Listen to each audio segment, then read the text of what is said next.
Hello, I'm Conor Mulheir, editor at Next.io, and I'm here at Optimove Connect 2024 in London for 2 days of learning, networking and sharing, and most importantly, lots of conversations about marketing and the future of marketing technology.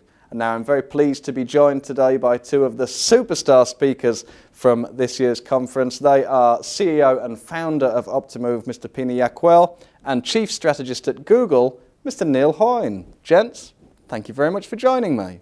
My pleasure. Thanks for having us. Thank you. Now, Neil, of course, you are Chief Strategist at Google, but you're perhaps best known for your book, Converted, the Data-Driven Way to Win Customers' Hearts. So, by way of introduction, why don't you tell us a bit about the premise of your book and why you thought it needed to be written? So the first thing the publisher said to me when I came through with the manuscript is that customer lifetime value isn't new. It's been around for 30 years. So but you're making it accessible. And I think that's really what it is that there's a lot of marketing technology, a lot of great metrics and opportunities, ways to better serve customers that can seem really technical and really intimidating to an audience. Mm-hmm. And we all know these people, right? They're the people that when you get into data-driven meetings, there's always someone that'll be like, hey, you data people, go outside and sort this out. And so it never enters the mainstream. It never enters into the marketing strategy. And this was my attempt at trying to make it accessible. And to say, instead of giving everybody a whole bunch of data and models and making it really intimidating, what if I can relate it to common and practical stories of companies that have gone through this type of transition, what you can learn from that transition, and make it so that even non-data people can look at a book and say, I learned something and I feel more comfortable in this space. And so that was really where it all started. Excellent. Now, in the book you mention, I think that a lot of marketers today and a lot of companies today can be kind of short-sighted, and they often kind of have this focus on a singular moment within the customer journey. So, for example, they only think about the point of purchase. Now, why do you think it is that so many companies do that, and what are they missing out on by doing so? My experience on this has been, it's where digital marketing came from. Digital marketing was great. When it came out, it said immediate accountability. The problems you've had in the past of being able to tie a catalog or a TV ad, now we can directly measure it. Somebody clicks and they buy. Look how great this is. We know exactly where your marketing investment went. And then as the industry evolved, we realized, wait a minute. It's not just one interaction. People are interacting 3, 4, 100 times with our brand. It's not a single device. They're going across multiple devices. And we wandered into the exact same problem that plagued traditional marketing. The only problem with it is that a lot of companies are saying, well, no, we like the immediate accountability of our marketing spend, so let's keep looking at everything in the short-term way. And so it was something that I think digital marketing brought into itself to say we can offer that immediate accountability that's escaped traditional marketing, but we also know that that's not true. And so this is really that transition point for companies that built an entire case of going to boards and CFOs and saying, look, for every dollar you give me, I can tell you what the ROI is, to saying, how do I start building a strategy that recognizes customers for what their behaviors are long term? Because we know those relationships are being built. We know they have to be maintained and developed. But how do we bring the rest of the organization with to say, it's not that we're going away and escaping that accountability that you love so much, but we're really building a longer term strategy to say, if we invest the right ways for our customers today, we know those payoffs will be there in the future. Mm. And what kind of impact is that change in strategy having on individual marketers themselves? So, Pini, this morning you were talking about the fact that the marketer of the future is going to be a positionless marketer. So you said just like great athletes and great artists, musicians, these marketers are going to have to be increasingly versatile and adaptable and try their hand at different things. So first of all, why don't you tell us a bit more about what you really mean by that, and then Neil, you can explain kind of how this new strategy of really looking at lifetime value of customers and moving towards a longer term customer view, how that all works together. Yeah. I think first I want to further echo what Neil just said about this notion of attribution, which is how I call it. And to me, kind of like I met this realm from a unique angle, because at Optimove, what we've built from the beginning is focusing on existing customers. So we basically start post the first acquisition of the customer. And forever, I remember, when I started a company, some of my executives say, like, everybody's spending so much money on acquisition. I was just trying to tell them, but let's invest some more in existing customers and the relationships. And so to me, I've always seen the world from, there's like this wall between acquisition and retention, or let's call it life cycle management, something like that. But over time, I've been doing it for 12 years, so over the past 12 years, I've seen a consistent shift of those lines starting to blur, right? And I think with the Google's announcement of the death of the cookie, all of a sudden people are like, first party data, it all has to be first party data. So, hey, Pini, we're going to call you up because now we want to invest in existing customers in our first party data because we're buying the same customers again and again and again. But I think what you talked about measurability, so many times people talk about, to me, it meets us at attribution, right? So when customers ask me about attribution, many times what they're talking about is attribution of acquisition marketing, which is, the fractional attribution. So I've spent all this money on my marketing and eventually I got a customer. So there's like this one event that is a pivotal moment where you got an anonymous visitor or some kind of a lead to become a paying customer.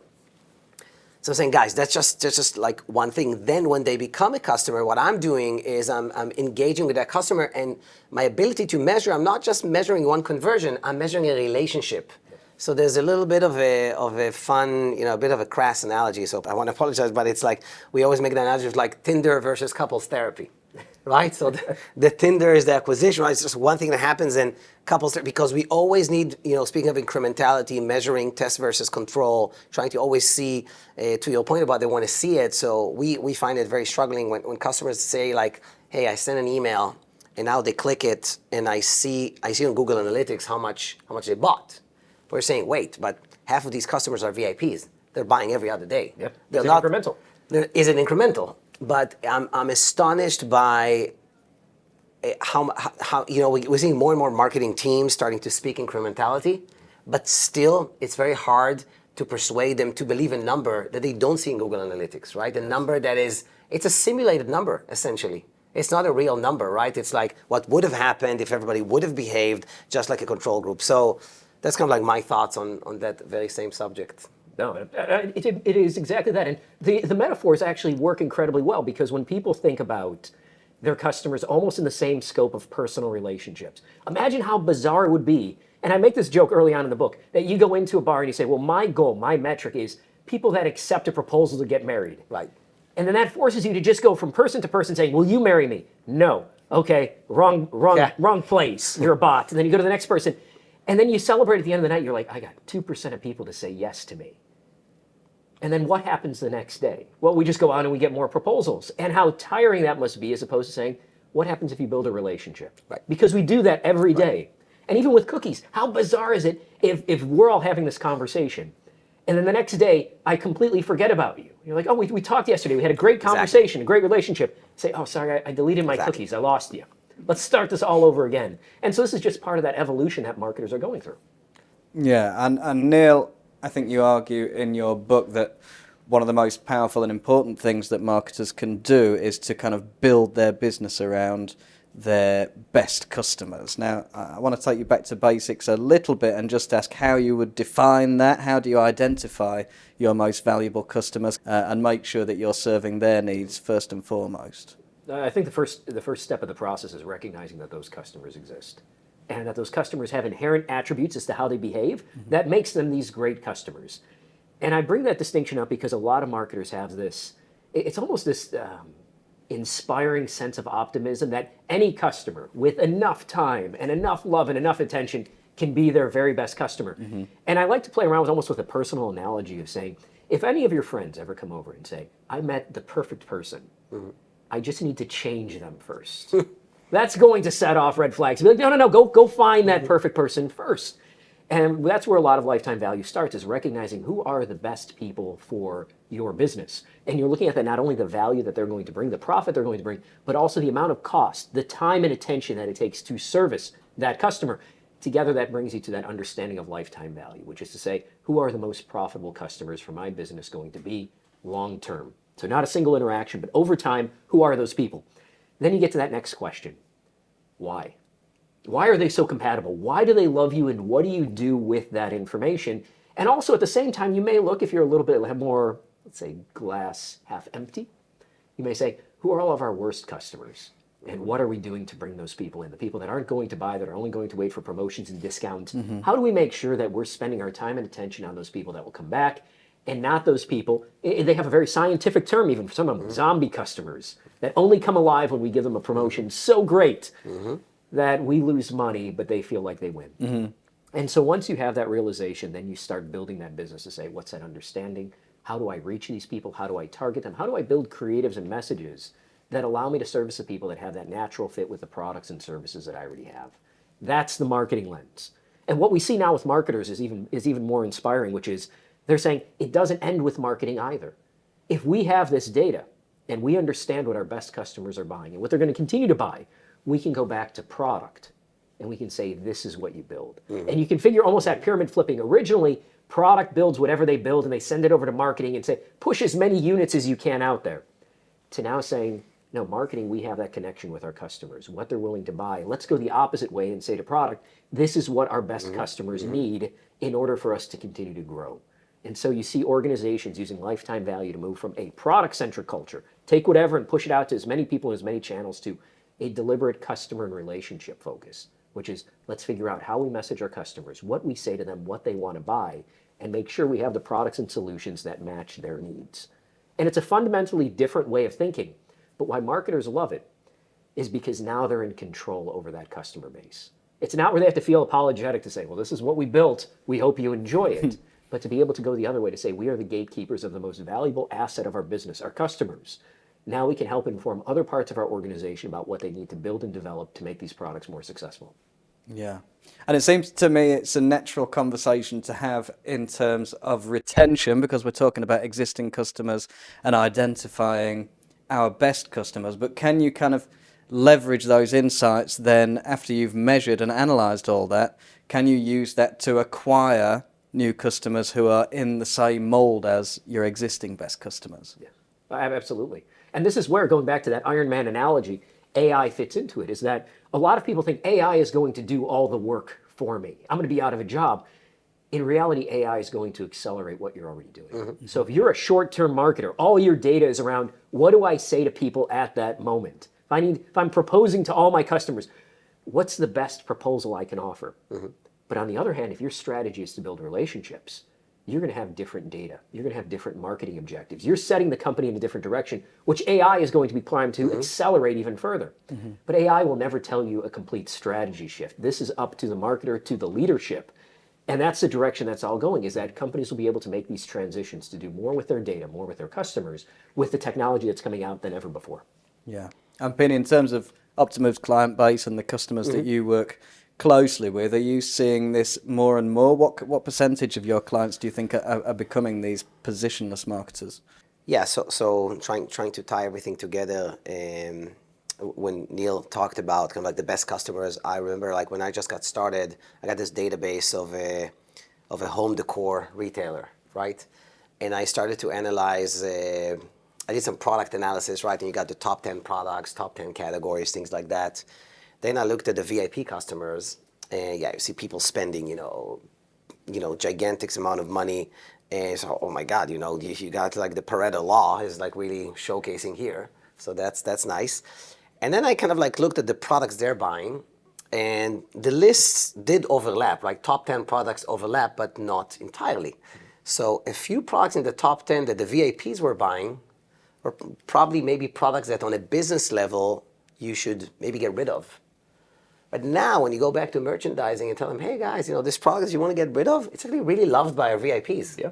So now you have a different way of thinking about it. No, hell no, you don't get rid of it. Yeah, right? It's not about volume, it's about that gateway to bring those people in. You're satisfying some of your best customers who are worth so much money for the business because of that product. So that's why when you look at it and you don't segment and you just see it in this one time. And the second thing kind of like that you mentioned about, building those relationships, I think we preach that. That's what we're about. We are a platform designed to do this. But I think that, so with some of our customers, to your question, we see it happening a lot. With some, I think still there's many boardrooms that are, innately myopic, right? They want results. They want it now. So you're saying, hey, just sit back and let's build something for the long term. I have the luxury of building Optimove like that because I'm the founder. I'm still around. So everything I'm doing, I'm telling to my team, no, I want us to hire now because in 3 years we're going to have a great office culture. So I'm always optimizing long term, but I don't have the same pressure that some of these executives have, that they go in, so they call the marketers, hey, we need to sell $5 million more in email by the end of the month. Yep. So then all relationships, go out the door. Relationships are out the window. No relationships. Drive the sales. Who's going to buy this camera? Oh, these 200,000 customers. Let's blast them. No relationships. So it's pretty challenging. I think you need like leadership that is very, they'll agree to be consistent and stay. Like if you made a decision, like follow through. Let's keep doing it. Don't give up in the first quarter when results are not, exactly there. That's usually what happens, right? Even the first time they shifted, they will see that drop because no longer the volume is there, and they're going for better customers. And they'll be worried, but then we say, wait, now you're not cannibalizing anymore because you're shooting out these bargains, and then the customer wants. So I think it's really, and on the positionless front, I think you're seeing like this. I think with Google and Facebook, obviously, like you start this all of a sudden you had like a data geek doing marketing. So everybody was talking about the mix between art and science and the combination of art and science. And now with GenAI, I think that's just going to accelerate, right? So you're going to see more and more marketers actually being able to get a lot more done within smaller teams. Yeah. So when it's done in smaller teams, it's quicker, right? The speed, the efficiency. And to your point, Neil, I agree 100% that it's not about, nobody's going to lose their jobs. We're just going to deliver products of higher quality. Better marketing, better everything's, the standards just going up in everything we do. We're still going to have the same amount of people working, but we're going to provide products of much, much higher quality. Yeah. I think everything we're kind of discussing here goes back to that idea of customer centricity and building the business around the customer and not trying to bend your customer the other way to fit your business. And it kind of sounds obvious when we talk about it now, but why do you think so many businesses have failed in the past to be customer-centric enough? Is it just that short-termism in the boardroom? Does it come from the top down? Short-termism, as you call it, is easy. Here's what I spent, here's what you saw. And that becomes a language. And changing that language in an organization is difficult because then it looks like you're trying to escape that accountability. Trust me, the money we spent today will come back in the future. And at least in the US, most CMOs only serving a tenure that is less than 24 months. My God. They say, I'm going to develop these relationships, and then the next CMO will get to take credit for them. Right. And so I understand and I empathize with their pain, but here's where I draw a delineation in terms of the excuse. A lot of marketers will come to me and say, do you know how difficult this is to make this shift? And what they're looking at is they're looking at the end result, very similar to AI. This is where we want to be as an organization. And they're only giving themselves the room to say, we need to either succeed or fail. It's very binary.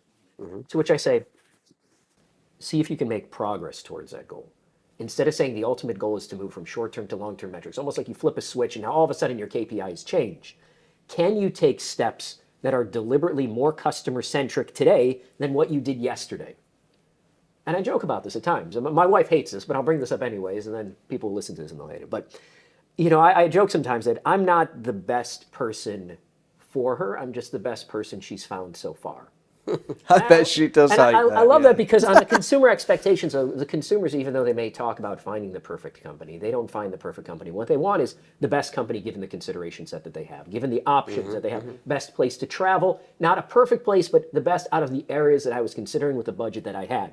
And so the challenge for marketers is to be able to look at their progress to say, I'm a better alternative than what exists in the market, that customers are going to love and appreciate me more, that they're going to feel like my messaging, that I get them better than other companies, and that's enough.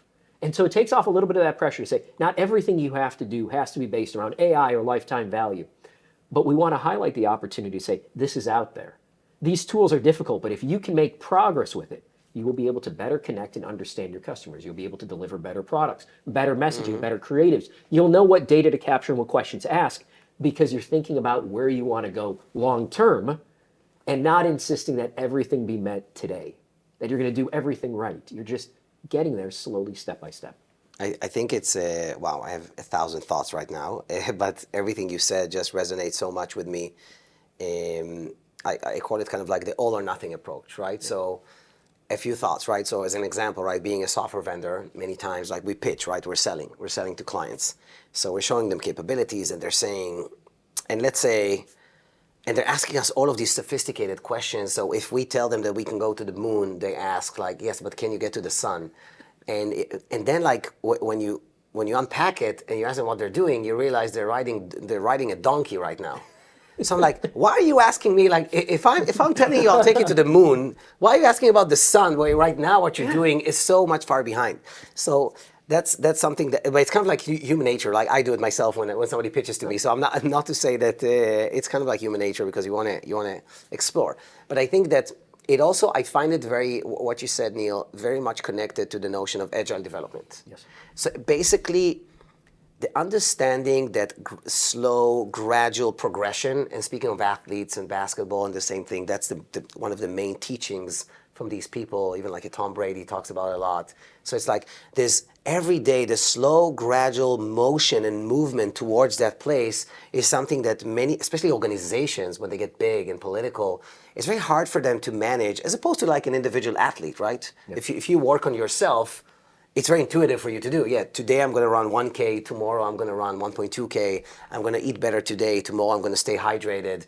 And then like a month goes by and it's like, oh my God, like I feel better. And then like, 6 months go by and you're completely changed, right? Right. But it didn't happen within a week. And I think it's so smart what you said. Like if companies would understand that, yeah, I don't need to have fully blown lifetime value modeling and this and this and that, but let's just now look at the database from one more angle and introduce one small practice. And then basically you start to create motion. When you start to create motion, the organism starts to self-optimize towards that direction. And all of a sudden, like 5 things that you didn't even, prescribed, you see your people are doing it. Yeah. And that's amazing. I think that's really, that's the way, and that's how I try as much as I can to lead Optimove. No, it's the right way to do it. It's the right mindset. And the more fascinating part about it is that when these companies are successful and people see that, oh, Optimove is doing it, they'll sit there and inevitably at like keynote sessions and be like, we need to get there. How did they get there? And they write this manuscript to say, well, these are all the things they're doing. And they don't see all the work that went into making that transition happen. It was almost like they wrote a great plan, they executed it the next day. And so even competitively, companies need to be comfortable with that model. Otherwise, they feel intimidated. Look how great their capabilities are. We need to be just as good. Well, then start walking today, as opposed to spending several months trying to build a perfect strategy that will be difficult to implement. The opportunities are right in front of you. It's almost that a lot of marketers need that confidence to say, this is a viable path forward. That nobody immediately changes their KPIs or metrics or tools overnight. It's a transition that takes months, but the opportunities that you invest in today will start paying dividends. It just won't be as sexy. Getting to the moon is a great accomplishment. Right. And they'll be like, well, we're not the sun. That's okay. Celebrate getting to the moon, and then we'll figure out how to get to that next step together. But it's always good to have that restraint. And this is one of the reasons Harvard had an interesting study years ago where they found that nearly 95% of software systems, they were looking at CRMs, failed to meet the objectives of the company because the company thought, we put in the CRM and then the next day, all of our processes, our people, that intuition, everything changes in our business. Mm-hmm. And it really starts with that leadership to say, no, we need everybody to understand the long-term vision, understand their role in it, and then intuitively be able to build and lead it on their own. But well, gents, I'm sure we could sit and discuss this all day long. It's been absolutely fascinating talking to both of you. Yes. But we've all got a conference to get back to. So let me say to the pair of you, thank you very much for joining me. And I hope we can catch up again about all this soon. Thank you. Absolutely. Thanks, Thank you, Neil. guys. Thank you. Cheers.